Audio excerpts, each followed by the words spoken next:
Денес е ден на Европа и ден над победата над фашизмот.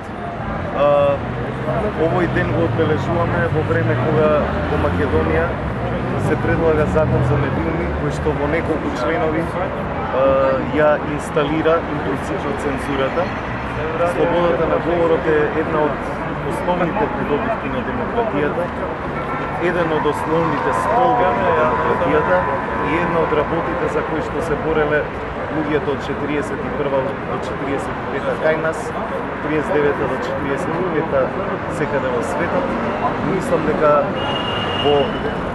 на еден ваков ден навистина е срамота за Република Македонија, за Македонија како држава, која била дел од антифашистичката коалиција. Ниту една државна институција, освен колку што разбравме под медиумите општина Струмица, да не го прослави соодветно овој ден. Јас сум поради тоа тука, поради тоа што не сакам закон за медиуми кој што инсталира цензура, поради тоа што го почитувам правото на секој граѓанин да говори и мисли слободно и поради тоа што ја почитувам борбата на нашите предци кои извојуваа победа над фашизмот.